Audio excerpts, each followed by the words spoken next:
اور جو بیٹیاں ہیں وہ تو ان کو اچھی نہیں لگتی بالکل، اور اللہ کے لیے بیٹیاں ہی انہوں نے گھڑ کے رکھ دیں۔ ایسے ایسے انہوں نے کام کیے ہیں، اور اوپر سے زوم یہ ہے ان کو کہ ہمارے لیے تو بھلائی ہی بھلائی ہے۔ سورہ آراف میں جیسے ہم نے پڑھا تھا سیغفر لنا، ان قریب ہم کو بخش دیا جائے گا، تو خیال بھی نہیں آتا کہ توبہ کر لیں۔ جو بخشا بخشایا ہی اپنے آپ کو سمجھے گا وہ استغفار بھلا کیوں کرے گا، یا حق کی تلاش میں، سچ کی تلاش میں کیوں وقت لگائے گا؟ تو یہ حق سے بے نیاز ہیں، تو اللہ بھی قیامت کے دن ان سے بے نیاز ہو جائے گا۔ آیت 63 تاللہ لقد ارسلنا الى من قبلك فزین لهم الشیطان اعمالهم فهو ولیہم اليوم ولہم عذاب علیم۔ اللہ کی قسم اے محمد صلی اللہ علیہ وسلم، آپ سے پہلے بھی بہت سی قوموں میں ہم رسول بھیج چکے، اور پہلے بھی یہی ہوتا رہا کہ شیطان نے ان کے برے کرتوت انہیں خوشنما بنا کر دکھائے اور رسولوں کی بات یعنی ماننے نہ دی۔ وہی شیطان آج ان لوگوں کا بھی سرپرست بنا ہوا ہے، اور یہ دردناک سزا کے مستحق بن رہے ہیں۔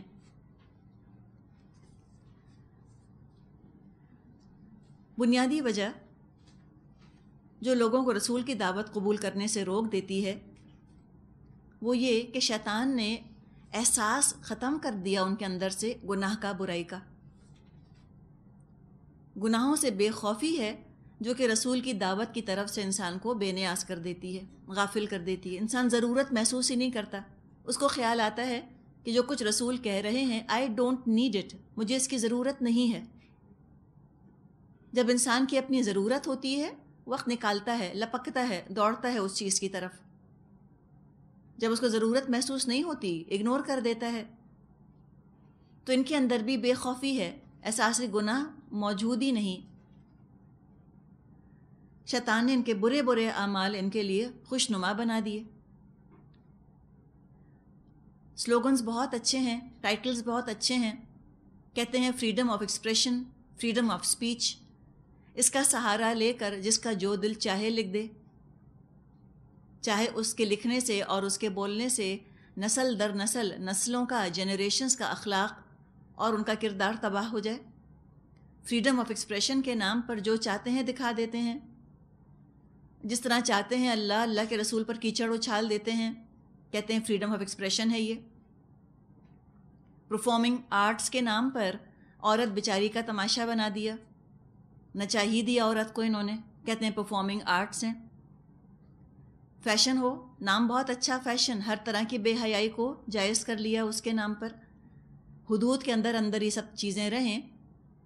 اگر حدود کے اندر فریڈم آف ایکسپریشن ہے اور حدود کے اندر اگر فیشن ہے، الحمدللہ کوئی حرج نہیں، لیکن گناہوں کو جسٹیفائی کرنے کے لیے ان کاموں کے لیبل لگا دینا، اللہ تو لیبل سے دھوکہ نہیں کھاتا، وہ تو دیکھتا ہے اصل میں ہو کیا رہا ہے۔ سیلیبریشنز کے اور انجوائمنٹ کے اور محبت کے نام پر لاکھوں کروڑوں روپے برباد کر دیتے ہیں، اور احساس ہی مٹ جاتا ہے کہ فضول خرچی ہو رہی ہے۔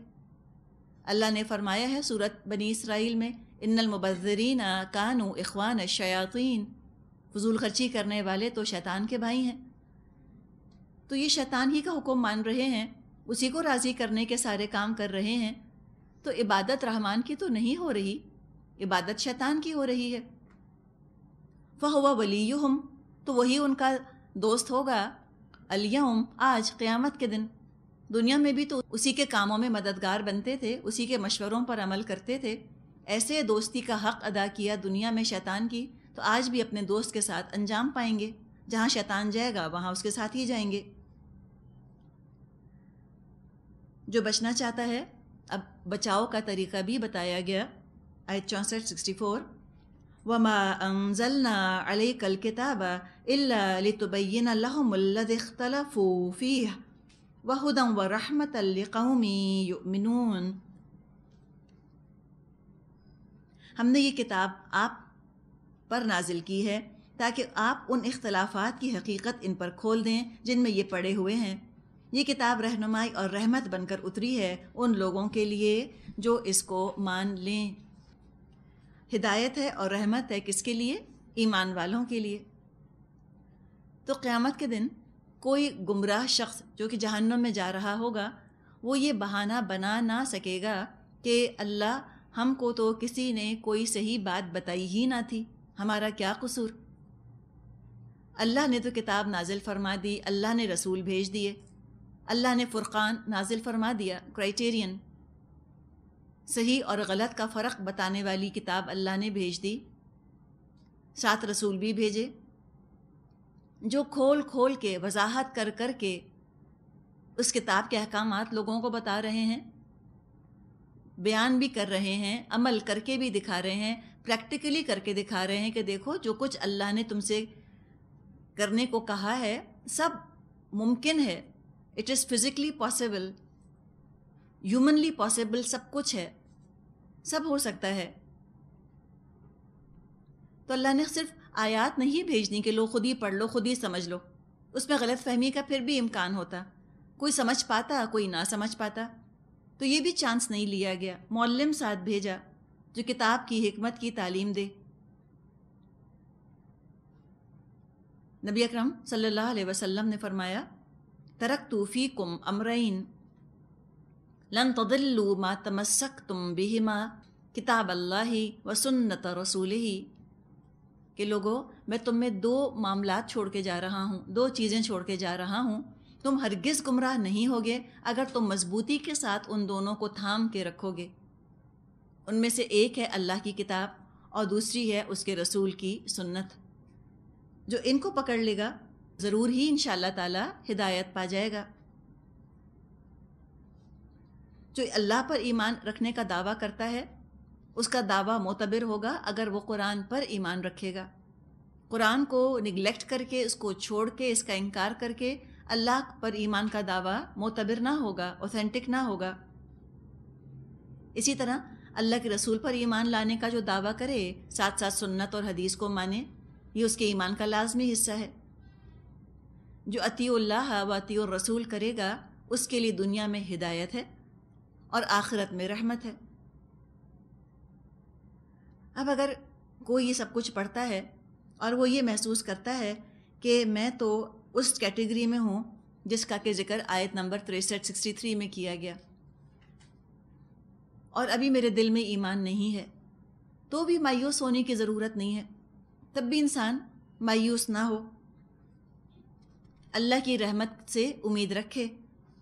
فرمایا آیت 65 وَاللَّهُ أَنزَلَ مِنَ السَّمَاءِ مَاءً فَأَحْيَا بِهِ الْأَرْضَ بَعْدَ مَوْتِهَا إِنَّ فِي ذَلِكَ لَآيَةً لِقَوْمٍ يَسْمَعُونَ۔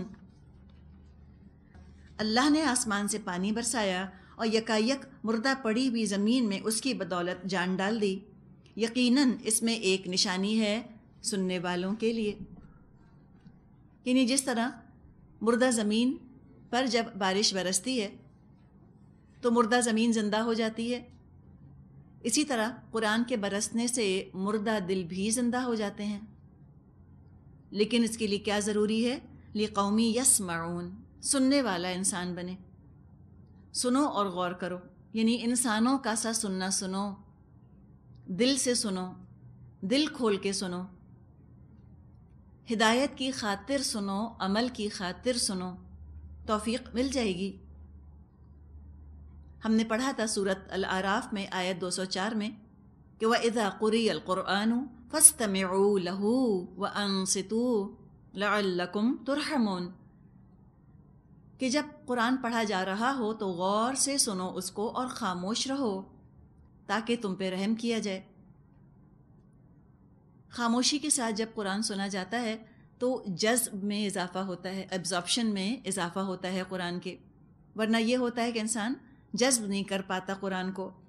تو یسمعون، غور سے سنے، انسان سننے والا بنے، اور سننے کے لیے ضروری ہے کہ دیکھیے کان کیا ہے، کان جو ہے نا یہ ایک طرح سے ون وے ٹریفک ہوتا ہے کانوں کا، جیسے ایک فنل ہے، اس میں یا تو کوئی چیز آپ اس میں ڈال رہے ہوں گے یا اس میں سے کوئی چیز نکال رہے ہوں گے، بیک وقت تو دو چیزیں نہیں ہو سکتی کہ آپ کچھ ڈالیں بھی اور کچھ نکالیں بھی اس میں سے، یہ تو نہیں ہو سکتا، ایک بھی کام نہیں ہوگا۔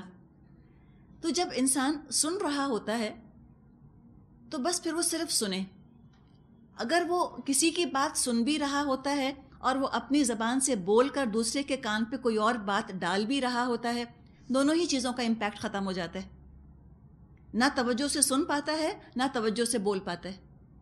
اور یہ آپ نے خود بھی آزمایا ہوگا کہ کوئی آپ سے بات کر رہا ہے، آپ اس کی بات سن رہی ہیں اور ساتھ ساتھ آپ بول بھی رہی ہیں، آپ ٹوٹل ڈسٹریکٹیڈ رہیں گی. نہ آپ سے سنا جائے گا صحیح طریقے سے، نہ آپ سے بولا جائے گا صحیح طریقے سے. تو اگر ہم اچھی طرح سننا چاہتے ہیں تو ہم کو زبانوں کو بالکل خاموش کرنے کی ضرورت ہے تاکہ ہم سننے کا حق ادا کر سکیں. زبان کا کام اور کان کا کام ساتھ ساتھ نہیں چل سکتا، ایک ہی کام چل سکتا ہے. جب انسان بولے اس وقت بولے جب سننے کا مرحلہ مکمل ہو چکا ہو، اور جب بول رہا ہو تو پھر وہ سن نہیں سکتا، اور جب سن رہا ہو تو پھر وہ بولے نہ، تاکہ خاموشی ہو، خاموشی کے ساتھ سنیں. آگے فرمایا آیت 66 وَإِنَّ لَكُمْ فِي الْأَنْعَامِ لَعِبْرَةً نُسْقِيكُم مِّمَّا فِي بُطُونِهِ مِن بَيْنِ فَرْثٍ وَدَمٍ لَبَنًا خَالِصًا سَائِغًا لِلشَّارِبِينَ.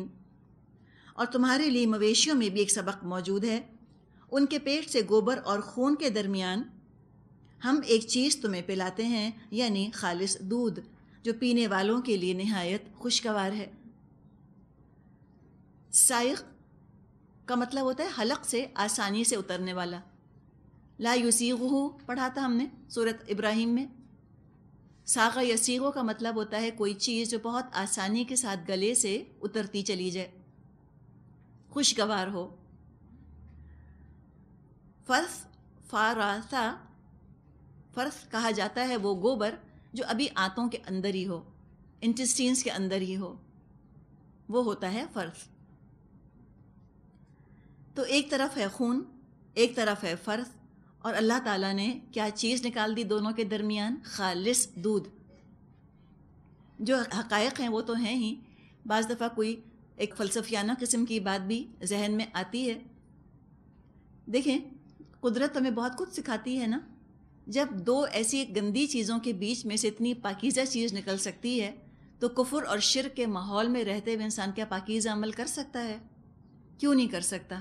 کر سکتا ہے.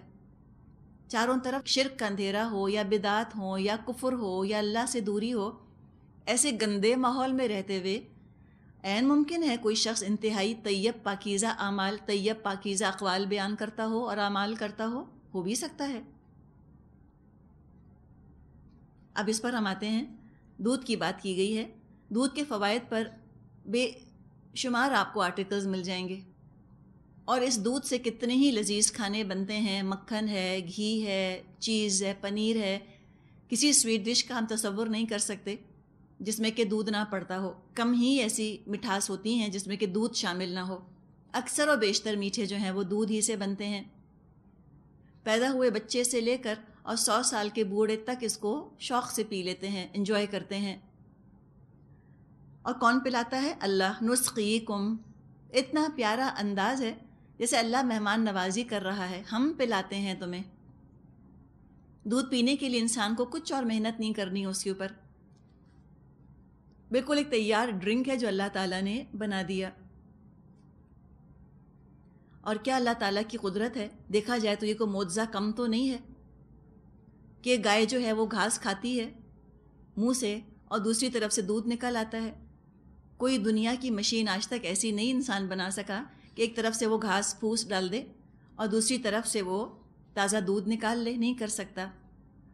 اور جو مویشی دودھ پیدا کرتے ہیں، اتنی تعداد میں وہ دودھ پیدا کرتے ہیں کہ ان کے اپنے بچے پی لیں، اس کے بعد بھی بہت سا دودھ بچ جاتا ہے. انسانوں کے لیے بہترین غذا ہے. کثیر مقدار میں الحمدللہ دودھ اویلیبل ہے لوگوں کے لیے. آیت 67 وَمِن ثَمَرَاتِ النَّخِيلِ وَالْأَعْنَابِ تَتَّخِذُونَ مِنْهُ سَكَرًا وَرِزْقًا حَسَنًا إِنَّ فِي ذَلِكَ لَآيَةً لِقَوْمٍ يَعْقِلُونَ. اسی طرح کھجور کے درختوں اور انگور کی بیلوں سے بھی ہم ایک چیز تمہیں پلاتے ہیں جسے تم نشہ آور بھی بنا لیتے ہو اور پاک رزق بھی. یقیناً اس میں ایک نشانی ہے عقل سے کام لینے والوں کے لیے. سورۃ النحل مکی سورت ہے. مکے میں سورہ نحل میں جب یہ آیت نازل ہوئی کہ تم بناتے ہو سکرن و رزقن حسنن، کچھ نشے والی چیز بھی بناتے ہو اور پاکیزہ رزق بھی بناتے ہو۔ تو کچھ صحابہ اسی وقت سے سمجھ گئے تھے کہ شراب بالآخر حرام ہو کے رہے گی، اس لیے کہ الگ الگ ان کو کیٹیگرائز کر دیا گیا ہے۔ جوسز کو انگور اور کھجور پیدا کیے اللہ تعالیٰ نے، چاہو تو ایسے ہی کھا لو ان کو، چاہو تو ان کا رس نکال لو۔ تو اچھا رزق جو ہے اس کے اندر پھلوں کا کھانا، پھلوں کا رس پینا، دونوں چیزیں آتی ہیں۔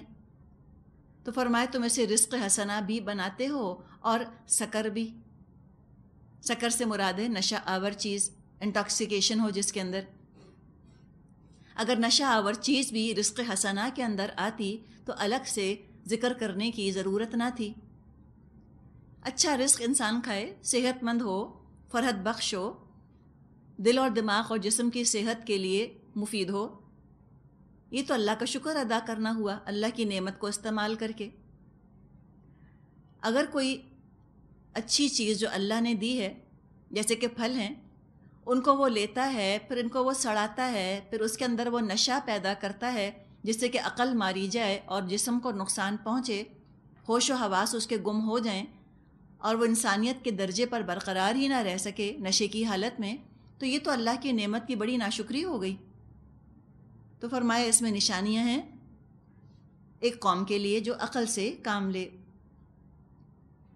آگے ذکر آ رہا ہے شہد کی مکھیوں کا، آیت 68، وَأَوْحَىٰ رَبُّكَ إِلَى النَّحْلِ أَنِ اتَّخِذِي مِنَ الْجِبَالِ بُيُوتًا وَمِنَ الشَّجَرِ وَمِمَّا يَعْرِشُونَ۔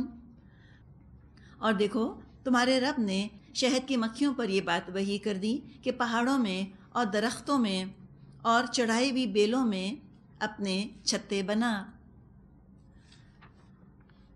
اوحا کا لفظ آیا ہے، وحی کے لغوی معنی جو ڈکشنری والے معنی ہیں، اس کا مطلب ہوتا ہے خفیہ طور پر، سیکریٹلی، تیزی کے ساتھ، سوئفٹلی اشارہ کر دینا، سیکریٹلی اور سوئفٹلی کسی چیز کی طرف اشارہ کر دینا، کوئی ہنٹ دے دینا، خفیہ طور پر تیزی سے اشارہ کر دینا، اور اس طرح کرنا کہ اشارہ کرنے والا اور جس کو اشارہ کیا گیا ان کے علاوہ کوئی اور محسوس ہی نہ کر سکے، کسی اور کو پتہ ہی نہ چلے کہ کیا بات ہو گئی۔ تو اوحا کا لفظ جب قرآن میں آتا ہے اس سے مطلب ہوتا ہے کہ یہ چیز اللہ تعالیٰ نے انگرین کر دی، انکلکیٹ کر دی کسی کے اندر۔ بے جان اشیاء کے لیے بھی اوحا کا لفظ آتا ہے۔ حامیم السجدہ میں فرمایا وَأَوْحَىٰ فِي كُلِّ سَمَاءٍ أَمْرَهَا، اور اللہ تعالیٰ نے ودیت کر دیا ہر آسمان میں اس کا اپنا معاملہ۔ تو یہ اوحا الگ چیز ہے، اور وحیٌ جو کہ انبیاء پر کی جاتی تھی وہ مختلف چیز ہے، وہ وہی فرشتے کے ذریعے آیا کرتی تھی، اور یہ اوحا کیا ہے؟ یوں سمجھیں کہ اللہ تعالیٰ نے پروگرام کر دیا ہے ان چیزوں کو، اللہ تعالیٰ نے ان کے اندر یہ چیز ڈال دی ہے، انکلکیٹ کر دیا ہے ان کے اندر۔ تو اللہ تعالیٰ نے یہ چیز انگرین کر دی، یوں سمجھیں کہ جینیٹک پروگرامنگ کر دی اللہ تعالیٰ نے شہد کی مکھیوں کی، کہ وہ پہاڑوں میں، درختوں میں اور چڑھائی ہوئی بیلوں میں اپنے چھتے بنائے۔ یہ پہلی ہدایت کہ تم اپنا گھر بناؤ۔ شہد کی مکھی جس طرح کا چھتا بناتی ہے، اس کو ہم ہنی کومب کہتے ہیں نا، ہنی کومب پیٹرن ہوتا ہے، یہ عام گھر نہیں ہوتا، ہیگزاگونل ہوتا ہے، 6 اس کے کونے ہوتے ہیں۔ بہت سائنسدانوں نے غور کیا کہ آخر یہ اتنا مشکل قسم کا گھر کیوں بناتی ہے۔ ہیگزاگون بنانا اگر آپ پینسل لے کر بھی بنانا چاہیں آسان نہیں ہے، مشکل ہوگی آپ کو۔ پتہ یہ چلا کہ اس طرح سے کم میٹر استعمال کر کے، کم سے کم مٹیریل استعمال کر کے زیادہ سے زیادہ سٹوریج کی جگہ نکالی جا سکتی ہے۔ ہیگزاگون جو بنایا جاتا ہے، کم سے کم ان کو مال لگانا ہوتا ہے اور بہت سارا شہد جو ہے وہ جمع ہو جاتا ہے۔ اب جو شہد کی مکھی اپنا چھتا بناتی ہے، یہ عجیبی طرح سے، ڈفرینٹ طرح سے بناتی ہے۔ اس کو اگر آپ کمپیئر کریں کسی کروشیے کے ڈیزائن سے، جب کروشیا بنایا جاتا ہے، آپ میں سے بناتے ہیں کوئی کروشیا؟ تو کروشیا درمیان سے شروع کیا جاتا ہے نا، پھر اس کو پھیلاتے ہیں، پھر بڑھاتے ہیں، پھر بڑا کرتے ہیں اس کو، یہی طریقہ ہوتا ہے عام طور پہ۔ لیکن یہ شہد کی مکھی جس طرح کھانے ڈالتی ہے، یہ درمیان سے چھتا بنانا شروع نہیں کرتی، بلکہ 4 کونوں سے مکھیاں یہ کھانے بنانا شروع کرتی ہیں، یہ کھانے ڈالنا شروع کرتی ہیں، اور 4 کونوں سے کرتے کرتے کرتے کرتے وہ بیچ میں آ کے مل جاتی ہیں، اور وہ جو آخری کھانا ڈالتی ہیں 6 کونوں والا ہیگزاگون، پرفیکٹ ہیگزاگون بنتا ہے۔ کوآرڈینیشن دیکھیں، 4 ڈیفرنٹ ڈائریکشن سے شروع کیا اور بیچ میں آتے آتے کوئی نہ چھوٹا ہوا نہ بڑا ہوا نہ کوئی مسئلہ ہوا۔ ہم بنائی بھی کرنا شروع کرتے ہیں، نٹنگ، کوئی خانہ گر گیا، کوئی پھندا گر گیا، کہیں کچھ ہو گیا اور کہیں کچھ۔ یہ ایسی ایکسپرٹ، ایسی ماہر ہیں کہ یہ 4 کونوں سے شروع کرتی ہیں اور بیچ میں آ کر اس کو جوڑ دیتی ہیں، پرفیکٹلی جڑ جاتا ہے۔ 20,000 سے 30,000 یہ چھوٹے چھوٹے ہیگزاگون بناتی ہیں، یہ خانے بناتی ہیں۔ اور جو ان کا یہ بی ہائیو ہوتا ہے، اس میں ایک پورا سیاسی نظام، پورا ایک پولیٹیکل سسٹم ہے جو کہ قائم ہوتا ہے۔ کوئین ہوتی ہے، یعنی ملکہ ہوتی ہے، اس کی عمر 2 سے 3 سال ہوتی ہے، یعنی 2 سے 3 سال وہ زندہ رہتی ہے۔ پھر ڈرونز ہوتے ہیں، یہ نر ہوتے ہیں، مذکر ہوتے ہیں۔ پھر ایک کیٹیگری ہے ورکر بیز کی، کام کرنے والی مکھیاں، یہ سب مادہ ہوتی ہیں، فیمیلز، اور ان کی عمر 6 ہفتے کی ہوتی ہے، 6 ہفتے زندہ رہتی ہیں۔ سارا کنٹرول جو ہے وہ کوئین بی کے اختیار میں ہوتا ہے، یعنی میٹریارکل سسٹم ہے ان کے یہاں، جس میں کہ ایک عورت حکمران ہوتی ہے۔ عورت سے مراد مادہ۔ جانوروں کے اندر یہ چیزیں پائی جاتی ہیں نا، پیٹریارکل سوسائٹیز ہوتی ہیں یا میٹریارکل ہوتی ہیں ان کے ہاں۔ تو شہد کی مکھیوں کے ہاں مادہ جو ہے وہ حکومت کرتی ہے۔ مختلف کاموں پر مکھیوں کے الگ الگ گروپس ہیں جو کہ مامور کیے گئے ہیں، یعنی کہ اپنا کام انہوں نے ڈیوائیڈ کیا ہوا ہے، آرگنائز ہو کر ایک جماعت کے طور پہ کام کرتی ہیں۔ کچھ مکھیاں جو ہیں وہ انڈوں کی حفاظت کرتی ہیں، کچھ مکھیاں جو ہیں وہ چھتا بناتی ہیں، جیسے انجینئرز ہوں یا آرکیٹیکٹس ہوں، یہ وہ کام کرتی ہیں۔ کچھ جو ہیں وہ گارڈز ہوتی ہیں، چھتے کی حفاظت کرتی ہیں، کسی نامعلوم اجنبی ایلیمنٹ کو چھتے کے اندر نہیں آنے دیتی، کسی باہر والے کو اندر نہیں آنے دیتی۔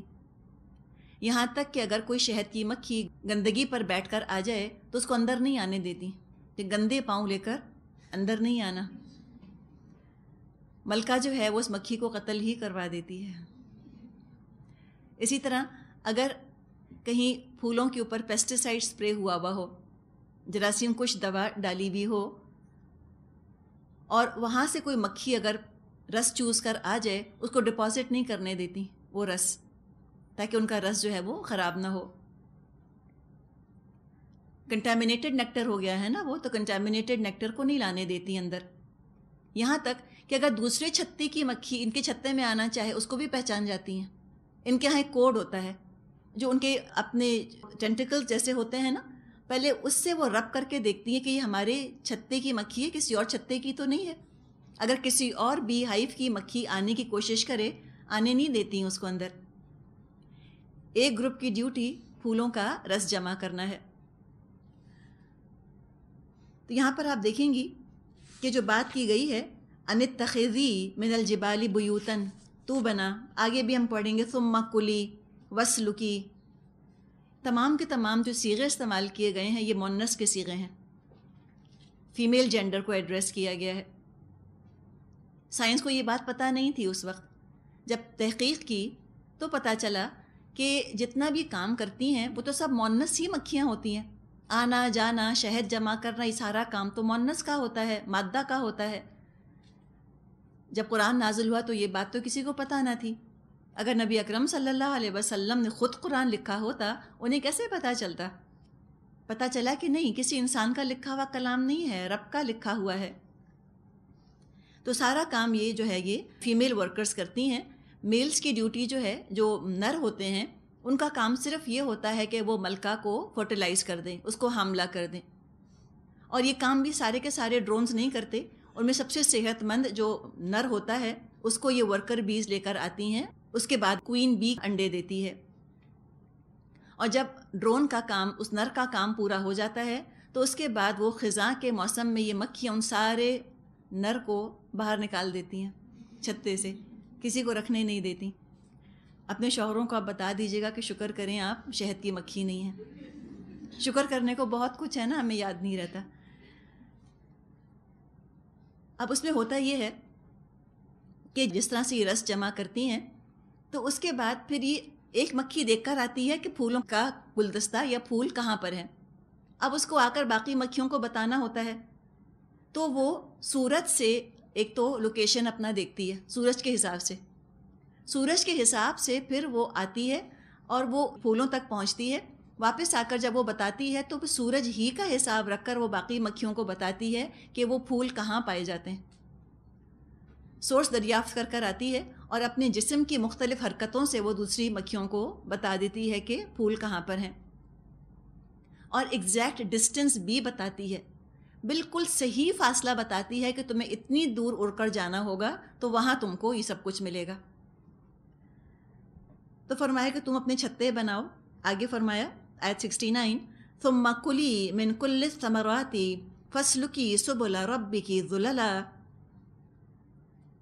اور کھا ہر طرح کے پھلوں میں سے اور اپنے رب کی ہموار کی ہوئی راہوں پر چلتی رہ. یہاں پر آپ دیکھیں لفظ آیا ہے ثم کلی من کل الثمرات، تو کھا ہر طرح کے پھلوں میں سے. جبکہ شہد کی مکھی تو رس چوستی ہے، تو یہ کھانے کا ذکر کیوں کیا گیا؟ ثم اشربی بھی تو کہا جا سکتا تھا کہ پھر پی ہر طرح کے پھلوں میں سے، ہونا تو یہ چاہیے تھا. لیکن پینے کا ذکر نہیں ہے، کھانے کا ذکر ہے. پھر اب جو کچھ عرصے سے سائنسدانوں نے تحقیق کی، پتہ چلا کہ یہ جو شہد کی مکھی پھولوں کا رس چوستی ہے اس میں سے یہ خود کچھ بھی نہیں کھاتی. وہ تو سارے کا سارا لا کر چھتے میں ڈپازٹ کر دیتی ہے، اور اس کی اپنی غذا جو ہے یہ پھولوں کا پولن ہوتا ہے. پھولوں کا جو پولن ہے نا وہ ہے جو کہ یہ کھاتی ہے.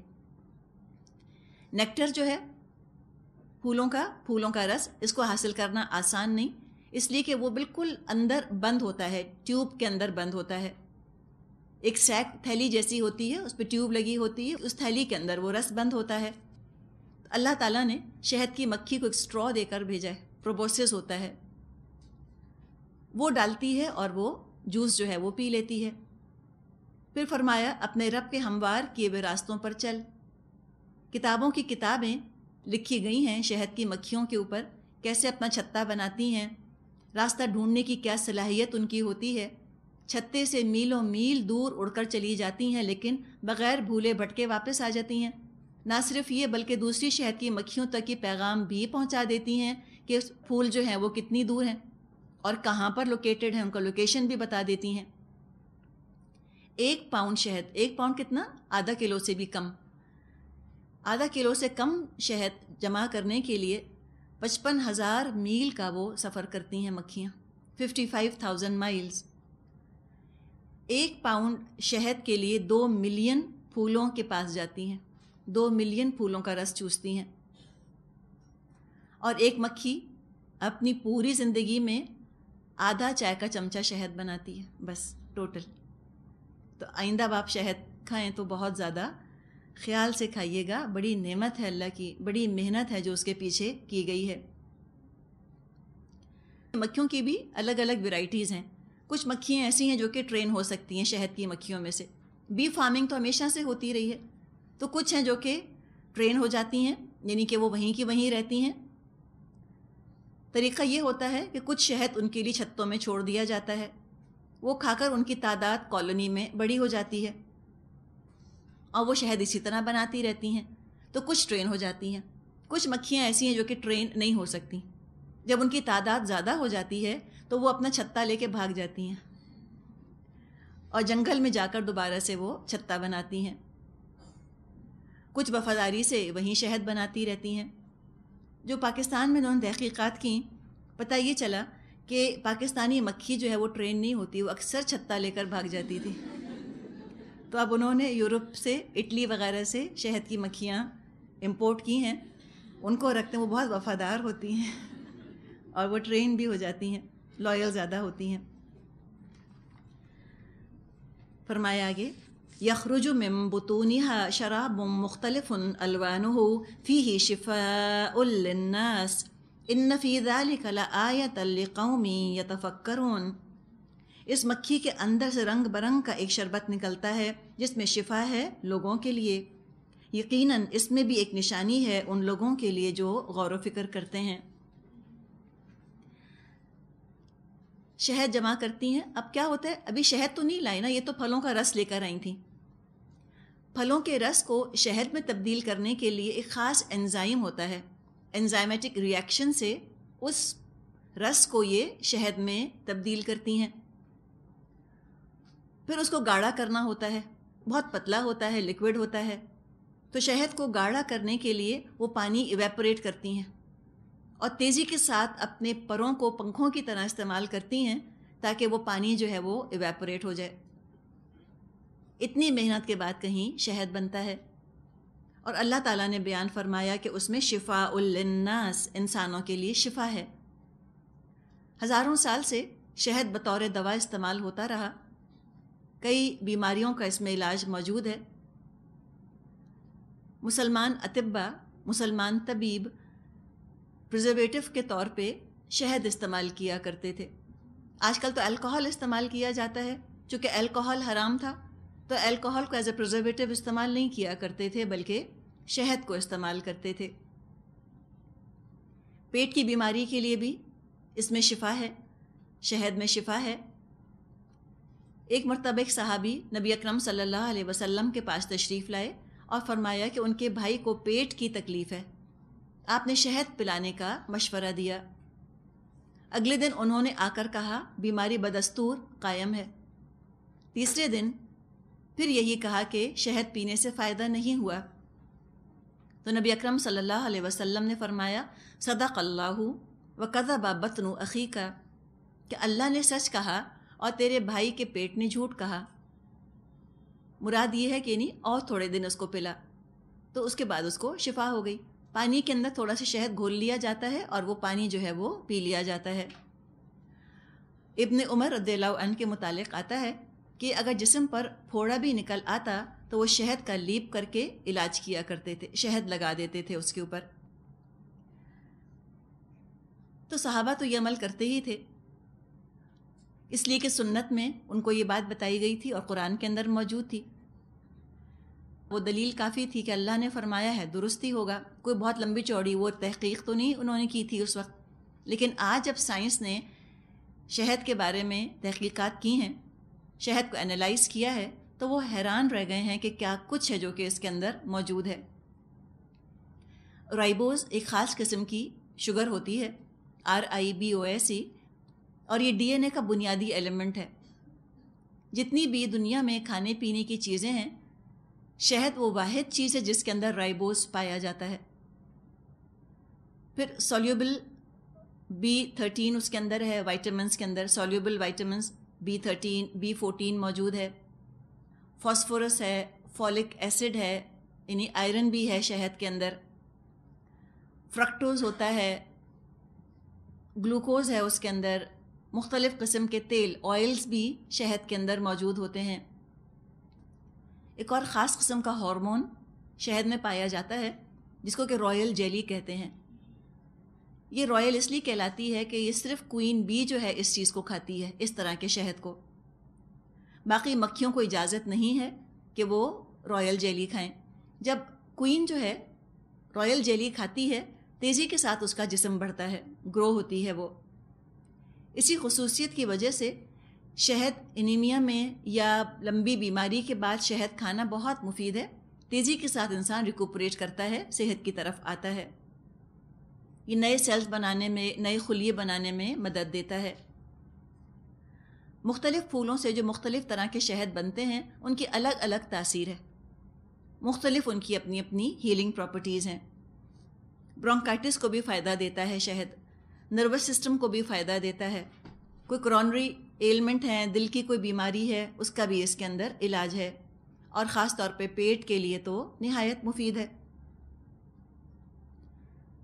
حدیث میں آتا ہے کہ تم دو شفا دینے والی چیزوں کو لازم پکڑ لو، ایک شہد اور دوسرا قرآن. تو آپ دیکھیں کہ ایک طرف تو مکھی جو ہے اس کے ڈنک میں زہر ہے اور دوسری طرف شفا بھی ہے جو شہد اس نے پروڈیوس کیا. یہ ساری باتیں فرما کے اللہ تعالیٰ نے اب ہمیں غور و فکر کی دعوت دی ہے کہ اس میں نشانی ہے ان لوگوں کے لیے جو غور و فکر کرتے ہیں۔ تو ہم یہ دیکھیں کہ اوپر کی آیات میں کچھ بڑے خوبصورت الفاظ آئے ہیں۔ ایک تو شہد کی مکھی ہے نا جو شہد بناتی ہے، ایک پروسیس سے گزرتی ہے وہ، تب کہیں جا کے کوئی فائدہ مند چیز لوگوں کے لیے تیار ہوتی ہے۔ تو اگر انسان اپنے آپ کو دوسروں کے لیے فائدہ مند بنانا چاہے تو خاص طور پہ علم کے ضمن میں اگر ہم دیکھیں کہ وہ اس طرح کا علم حاصل کرنا چاہے کہ وہ دوسروں کے لیے فائدہ مند ہو جائے۔ عالم بھی تو یوں سمجھے نا کہ شہد کی مکھیوں کی طرح ہی تو ہوتے ہیں، یہاں سے وہاں سے ادھر سے ادھر سے وہ کتنا سارا علم جمع کرتے ہیں اور اس کو وہ لا کر دوسروں کے سامنے پیش کر دیتے ہیں۔ مکھی کتنا ٹریول کرتی ہے، ہمیں تو تیار شہد مل جاتا ہے۔ تو یہی علماء کی شان ہوا کرتی ہے کہ وہ بہت محنت کرتے ہیں، محنت کر کے وہ سمجھے کہ علم کا شہد بناتے ہیں اور تیار چیز لوگوں کے سامنے پیش کر دیتے ہیں ان کی سہولت کے لیے۔ اب اگر ہمارا دل چاہتا ہے کہ ہم بھی اس طرح علم کا شہد بنائیں تو قرآن ہمیں گائیڈ کر رہا ہے۔ کچھ صفات چاہیے ہوں گی اس کے لیے، کچھ پری ریکویزٹس ہیں۔ ایک تو یہ کہ یسمعون ہوں، کھلے کانوں سے سنیں اور قبول کریں۔ اس کے بعد وہ یعقلون ہوں، اپنی عقل سے کام لیں، اور پھر یتفکرون بھی ہوں، غور و فکر کی صلاحیت بھی ہو۔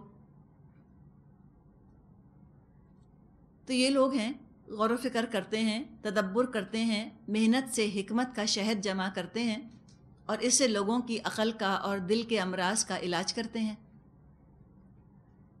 حضرت علی رضی اللہ عنہ نے دنیا کے حقیر ہونے کی مثال دیتے ہوئے فرمایا کہ دنیا دیکھو کتنی حقیر ہے کہ انسان کا بہترین لباس ریشمی لباس ہے اور اس کائنات کے وہ چھوٹے سے کیڑے کا لعاب ہے، سلائیوا ہوتا ہے نا ریشم کے کیڑے کا، اور وہ ہم بہت شوق سے پہنتے ہیں اس کا لباس، پیور سلک۔ اور اس دنیا کا نفیس لذت بخش مشروب مکھی کے پیٹ کا نکلا ہوا ہے، وہ جوس کو اندر پیٹ میں لے کر جاتی ہے، انزائم ایکٹیویٹی اس کے اندر ہوتی ہے، پھر وہ اس کو نکال دیتی ہے، وہ شہد بن جاتا ہے۔ اور یہ جو مکھی والی کوالٹی بھی ڈسکس ہم نے کی کہ ڈنک بھی ہے اس کے اندر اور شہد بھی، یہی دو کوالٹیز مومن میں بھی ہونی چاہیے، یہی دو صفات مومن میں بھی ہونی چاہیے۔ ہم نے پڑھا تھا سورۃ المائدہ میں کہ کیا شان ہوتی ہے مومن کی، اذلۃ علی المومنین وعزۃ علی الکافرین، مومنوں کے لیے نرم اور کفار کے لیے سخت۔ تو مومن کا ڈنک دشمن کے لیے اور مومن کی مٹھاس مسلمانوں کے لیے ہونی چاہیے۔ اگر الٹا ہو جائے گا تو مسئلہ پڑ جائے گا۔ آگے فرمایا آیت نمبر 70 واللہ خلقکم ثم یتوفاکم، اور دیکھو اللہ نے تم کو پیدا کیا پھر وہ تم کو موت دیتا ہے۔ زندگی دینا موت دینا دونوں اللہ ہی کے کام ہیں۔ اپنی مرضی سے اپنے چوائس سے نہ اس دنیا میں کوئی آتا ہے اور نہ اپنی مرضی اپنے اختیار سے دنیا سے جاتا ہے۔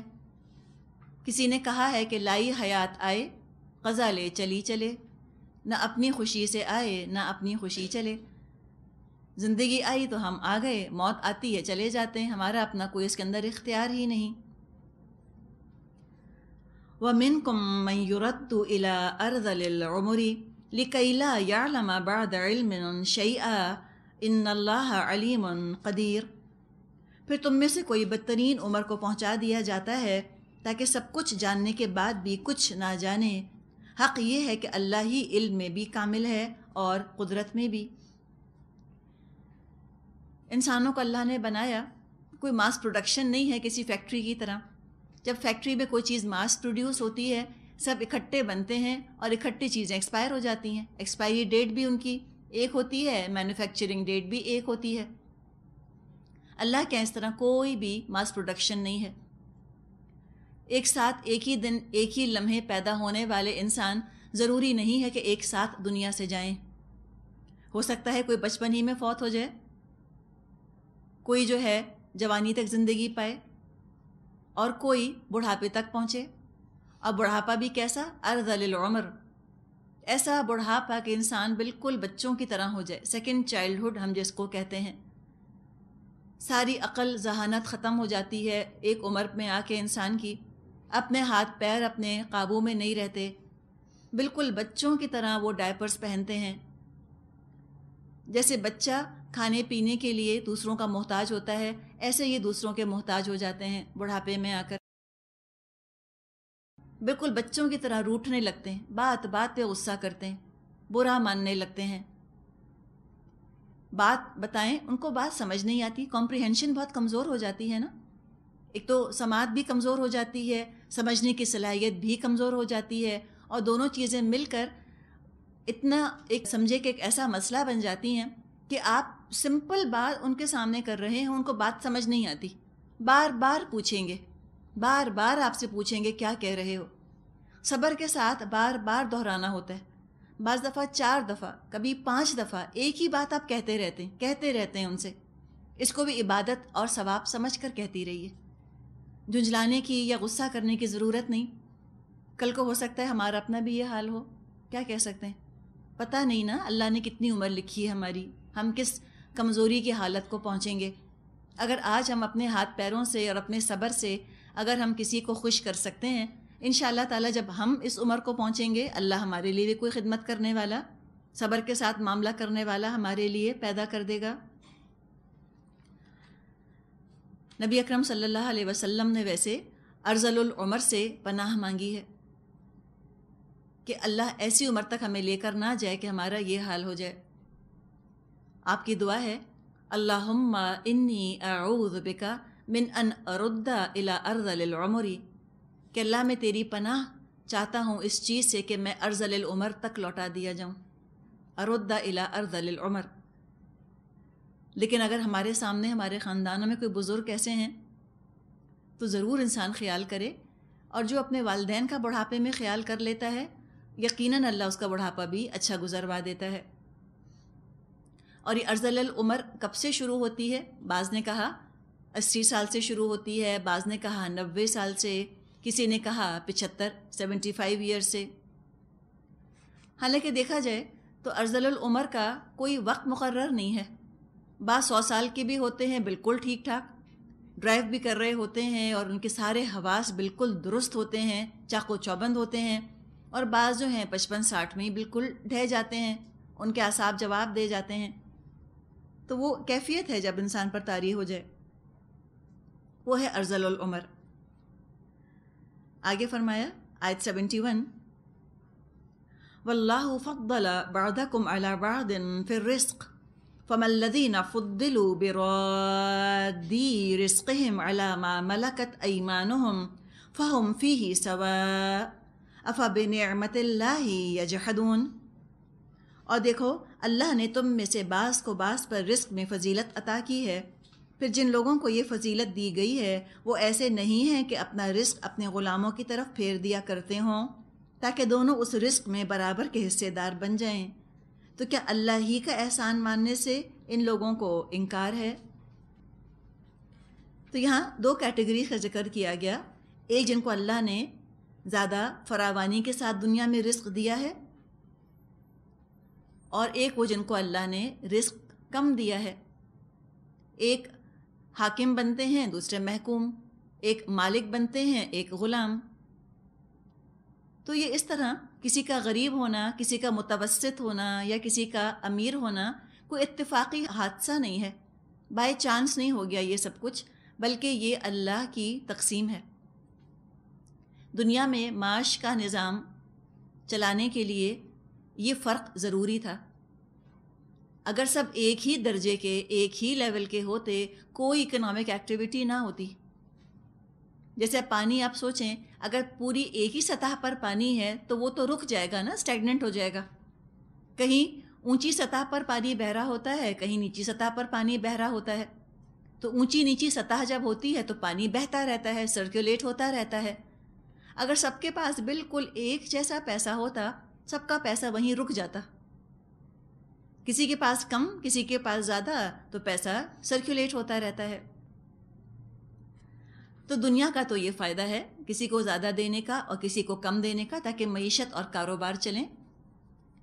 آخرت کے اعتبار سے یہ فرق دراصل آزمائش ہے۔